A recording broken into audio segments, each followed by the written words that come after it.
Hello friend, मेरा नाम है मिस्टर गुरु और आज हम जाने वाले हैं साइंस की डार्क साइड में। वहाँ पे जाने से पहले मैं आपको यह बता दूँ कि आप मेरी आईडी में जाके देखिए, मेरे इस अकाउंट पे चैनल में जाके देखिए। उम्मीद है आप देखेंगे तो नहीं, लेकिन एक बार जाके ज़रूर देखें।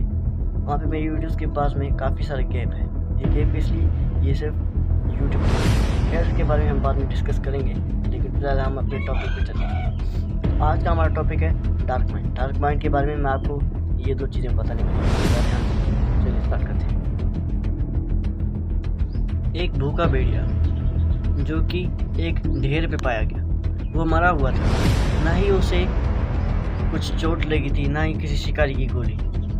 हालांकि उसके नाखूनों या फिर उसके नुकीले दांतों पर कोई खून का निशान नहीं कि उसने किसी जहरीले चीज़ या फिर किसी को ऐसी खा लिया हो। ये एक ऐसा भेड़िया था, चलिए इसकी कहानी को रिवाइंड करते हैं।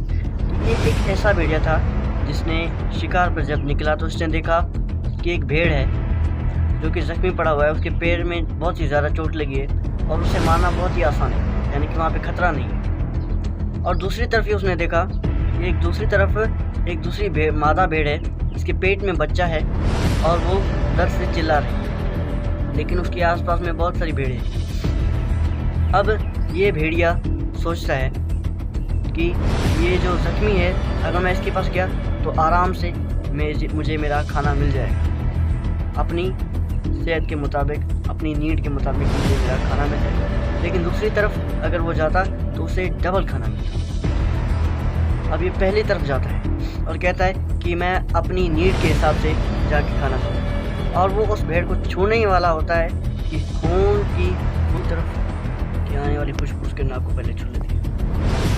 एक तरफ भूखा शरीफ उसे बुलाता है कि अपनी नीड के हिसाब से खाना खाओ, दूसरी तरफ उसका लालची दिमाग उसे कह रहा होता है कि दूसरी तरफ जाओ, वहाँ पे तुम्हें दोगुना फ़ायदा मिलेगा। इन दोनों के बीच में वो अटक जाता है। आखिरकार वो दोनों में से किसी भी एक के पास पहुँच नहीं पाता। उसके दिल की धड़कन है अब बंद हो जाती है और वो वहीं पर मर जाता है। इंसान भी इसी भेड़ी जैसा ही है, वो भी इससे कम नहीं है। फॉर एग्जाम्पल, आप किसी रेस्टोरेंट में खाना खाने जाते हैं, फिर अपनी मोबाइल उठाते हैं और वहाँ पे काफ़ी सारे फूड ऐप पे जाती हो और फूड सर्च करते हो कि अभी कौन सा खाना चाहिए। लेकिन क्या होता है, आप पूरा दिन फूड सर्च करते हैं लेकिन कुछ ऑर्डर नहीं करते और टाइम ऐसे ही चला जाता है। दूसरा एग्जाम्पल, आप किसी काम से घर वापस आते हैं और कहते हैं कि आज तो पढ़ना है, किसे पढ़ना है। अपना लैपटॉप, मोबाइल, पीसी ओपन करते हैं और कहते हैं कि आज पढ़ते हैं। लेकिन पूरा दिन आप यही सर्च करते रहते हैं कि आज पढ़ूँ तो क्या पढ़ूँ, पढ़ूँ तो क्या पढ़ूँ, पढ़ूँ तो क्या पढ़ूँ। यह चॉइस ऑफ ओवर, बहुत सारी चॉइस, और पूरा दिन निकल जाता है, आपका पूरा टाइम वेस्ट हो जाता है। तीसरा एग्जाम्पल देता हूँ।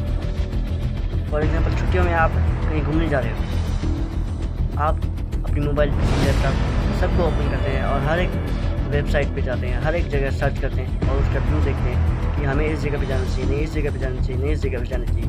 और ऐसा करते करते आपकी सारी छुट्टियां ख़त्म हो जाती हैं, लेकिन आप कहीं पे घूमने नहीं जा सकते। यही है चॉइस ऑफ ओवरलोड। इसका सिंपल सा सॉल्यूशन ये है कि आपको उसी जगह पे एक्शन लेना चाहिए जो कि आपके हाथ में है। फॉर एग्जाम्पल, जैसे कि घूमने वाला था, तो आपके पास इतने पैसे हैं कि आप एक शहर से दूसरे शहर तक जाके आराम से घूम के आ सकते हैं। तो फिर आप खामखा दूसरी कंट्री जाने के बारे में क्यों सोच रहे हैं? अगर आपके पास उतने पैसे ही नहीं है तो ऐसी चॉइस क्यों? आपका दिमाग सोचता है, आप सोचते हैं कि हमारा दिमाग अभी तेज़ हो गया है और अब हम तेज़ हो गए हैं तो इसलिए हम ऐसा सोच रहे हैं, लेकिन ऐसा कुछ नहीं होता। आपका दिमाग आपको धोखा दे रहा होता है। ये चॉइस ऑफ ओवरलोड है, इससे बचिए। सिर्फ उसी चीज़ पे एक्शन लीजिए जो आपके हाथ में है। उम्मीद है इस वीडियो से आप काफ़ी कुछ सीखे होंगे।